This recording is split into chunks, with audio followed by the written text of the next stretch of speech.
Good morning guys. ঘুম থেকে উঠতে প্রায় অনেক দেরি হয়ে গেল, তো ঝটপট রেডি হয়ে নি, তারপর দেখা হচ্ছে। Good morning, good morning, hi. তোমার ঘুমু হয়েছে? ঘুমু কেমন হয়েছে গো? ঘুমু হয়েছে? তো গাইস, ওয়েলকাম আওয়ার ভিডিও। আমরা পুরোপুরিভাবে রেডি হয়ে গেছি, এখনো কিছু মন্দির দেখতে বাকি আছে।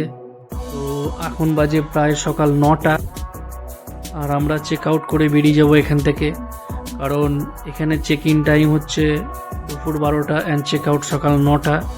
তো আমরা লাগেজপত্র সব গুটিয়ে নিয়ে এখন বেরিয়ে যাচ্ছি চেক আউট করে। আর এই নদীটা হচ্ছে হোটেলের ঠিক পেছনে। তো আজকে সেরকম আমরা ব্রেকফাস্ট করার টাইম পাবো না, তো হালকা কিছু চা অ্যান্ড স্ন্যাক্স বিস্কিট খেয়ে আমরা বেরিয়ে পড়বো। আর দুপুরে কোথায় আমরা লাঞ্চ করব সেটা অবশ্যই আপনাদেরকে দেখাবো, তো সঙ্গে থাকুন অ্যান্ড এনজয়।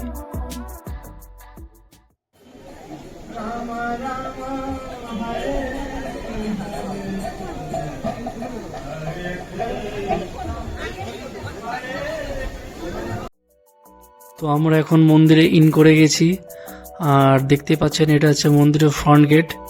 তো আমরা এখন যে পুরনো যে মন্দিরটা আছে সেই মন্দিরটা দেখার জন্য যাচ্ছি।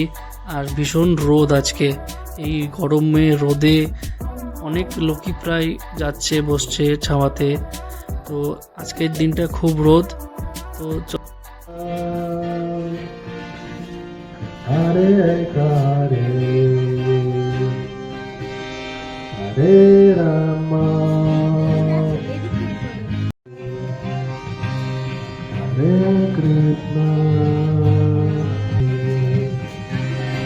হরে রাম হরে রাম রাম রাম। এই যে রাস্তাটা দেখছেন, এই রাস্তাটা সোজা চলে যাচ্ছে মন্দিরের দিকে। তো আমরা এখন ওই দিকেই যাব। আর এই যে দেখতে পাচ্ছেন যে রথটা, এই রথের ঠিক পাশে এই যে দেখতে পাচ্ছেন এটা হচ্ছে পুরনো সেই মন্দিরটা। আর এখানে মোবাইল অ্যালাউড করে না, তো আমাদেরকে মোবাইল জুতো সব রেখে ভেতরে প্রবেশ করতে হবে। আর এই যে দেখতে পাচ্ছেন টিওবিপি, এটা হচ্ছে আপনাদের যে নতুন যে মন্দিরটা তৈরি হয়েছে, বড় বিল্ডিংটা 350 ফুট উঁচু যে বিল্ডিংটা তৈরি হচ্ছে সেটার। তো আমরা সেখানে টিকিট কেটেছি, ওটা 50 টাকার টিকিট। এই যে আমরা এখন যাচ্ছি ওটার দিকে। তো এখনও মন্দিরটা সেরকম তৈরি হয়নি, এখনও কাজ চলছে। 2026-এর জানুয়ারিতে এটা ওপেন আছে, তো ওরা তাই বলছে। আর এই যে টিকিটটা বলছে সেটা এক ধরনের ধরুন ডোনেশনই বলতে পারেন। তো এখনও সেরকম মন্দির কিচ্ছু তৈরি হয়নি, জাস্ট ওরা নিয়ে যাচ্ছে, দেখাচ্ছে। মন্দির দেখার সময় সকাল 12টা থেকে 1টা আর বিকেল 4টে থেকে 5টা। তো দিনে এই 2 ঘন্টায় দেখানো হয়, এর বেশি দেখানো হয় না। ওরা সঙ্গে করে নিয়ে যায়, আবার সঙ্গে করে নিয়ে আসে। তো দেখতে পাচ্ছেন এখনও সেরকম কিচ্ছু তৈরি হয়নি, জাস্ট একটা ভিউ, কোথায় কি হবে, কোথায় কি মন্দির হবে, তো ওরা সেটা দেখাচ্ছে আর সেটা বলে দিচ্ছে। তো বলছে সঙ্গে থাকুন, কোথাও যাবেন না, এদিকে একা একা যাবেন না, কারণ অনেক উঁচুতে 350 স্কোয়ার ফিট উঁচুতে মন্দির। তো হচ্ছে যে ওরাই সব নিয়ে যাচ্ছে আমাদেরকে। তো দেখতেই পাচ্ছেন যে আমরা এখন কত উঁচুতে চলে এসেছি। আর এই যে গেটটা দেখতে পাচ্ছেন এটা এন্ট্রি গেট, এটাই মেন গেট। তো আমরা এখন এটার ভিতরে প্রবেশ করব। মন্দির এখন কাজ চলছে, দয়া করে একটু নিচের দিকে দেখে আসবেন। আর কেউ মন্দিরের উপরে ওঠার চেষ্টা করবেন না, 350 ফুট উপরে কাজ চলছে, 350 ফিট। দয়া করে কেউ উপরে ওঠার চেষ্টা করবেন না। এবং আমি যে রাস্তা দিয়ে যাবো সেভাবে আপনারা আসবেন। আবার মন্দির দর্শন হয়ে গেলে আমরা এই রাস্তা দিয়ে নিচে নেমে যাবো, যেটা দিয়ে এলাম এইভাবে নিচে নামতে হবে, সেম রাস্তা। দয়া করে কেউ এদিক ওদিক যাবেন না। আর আমাদের সামনে যে মন্দিরে কাজ চলছে ভেতরে, নৃসিংহ ভগবানের মন্দিরের ভেতরে, দয়া করে কেউ ভেতরে প্রবেশ করবেন না, দূর থেকেই আমাদের দর্শন করতে হবে। হরে কৃষ্ণ, হরে কৃষ্ণ, কৃষ্ণ কৃষ্ণ কৃষ্ণ, হরে হরে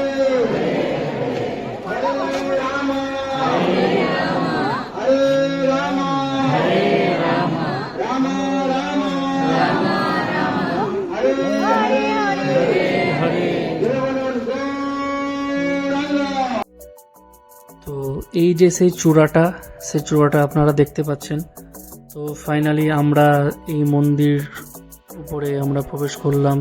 তো পুরো মন্দিরটা আমরা ঘুরে দেখলাম। তো ভালোই লাগলো, নতুন একটা অনুভূতি যে একটা নতুন কিছু হতে চলেছে। তো এখনো কাজ প্রায় বাকি আছে, ওরা বলছে 2026। তো আমার মতে 2030 ওপেনিং হবে। এখনো প্রচুর কাজ বাকি আছে, এখনো মার্বেল টাইলসের কাজ হয়নি, কিচ্ছু হয়নি। তো ফাইনালি আমরা সব কিছু কমপ্লিট করে চলে এলাম কোথায় বলুন তো? ইয়েস, আমরা চলে এসেছি মাদারসাটে, কৃষ্ণনগর মাদারসাট। এখানে আমরা লাঞ্চ করব আজকে। আর এখানকার অ্যাম্বিয়েন্সটা বেশ খুব সুন্দর, যেমন বাইরেকার আউটডোর তেমন ইনডোর দুটোই খুব সুন্দর। তো আপনারা দেখছেন যে বাইরেকার আউটডোরটা এখনও খুব সুন্দর লাগছে। তো আমরা ভিতরে প্রবেশ করলাম। তো ভিতরের যে সিটিং ক্যাপাসিটি সেটা অনেকটাই বড়, চারিদিকে পার্ট করে ভাগ করা আছে। তো আমরা জিজ্ঞেস করলাম যে যেখানে রোবট সার্ভিস হবে আমরা সেখানেই বসবো। তো আমরা এখানে চলে এলাম। এই যে দেখতে পাচ্ছেন ভিতরের অ্যাম্বিয়েন্সটা, সিটিং ক্যাপাসিটি, এখানে হচ্ছে রোবটের অ্যালাউ আছে, এখানে রোবট সার্ভিসটা পাওয়া যাবে। বললাম ঠিক আছে, তাহলে এখানে বসা যাক। তো রোবটের নাম হচ্ছে অনন্যা। আর আমরা খাবার নিয়ে অর্ডার করেছিলাম। তো অনন্যা ম্যাডাম চলে এসছে, খাবার আমাদেরকে দিয়ে সার্ভ করে গেল। তো খুব ভালো লাগলো, একটা নতুন এক্সপিরিয়েন্স। আর হচ্ছে যে খাবারের কোয়ালিটি দারুণ, দুর্ধর্ষ কোয়ালিটি, হেভি কোয়ালিটি। আমরা প্রথমে স্টার্টারে নিয়েছিলাম চিকেন ললিপপ, খেতে খুব সুন্দর ছিল। তারপর আমরা নিয়েছিলাম থালি সিস্টেম। তো খাবারের কোয়ালিটি দারুণ, আপনারা যাবেন বুঝবেন, হেভি কোয়ালিটি নিয়ে কোনো কম্প্রোমাইজ হবে না। আপনারা বুঝতেই পারবেন যে এরা কত কোয়ালিটি মেনটেন করছে। খুব সুন্দর লাগলো, খুব ভালো লাগলো। যে আর লাস্টে নিয়েছিলাম একটা মকটেল। তো আমরা ফাইনালি সব কমপ্লিট করে বাড়ির দিকে রওনা দিব। আর এবারের মতো ব্লগ এখানেই শেষ। আবার দেখা হবে নেক্সট ব্লগে, ততক্ষণের জন্য বাই।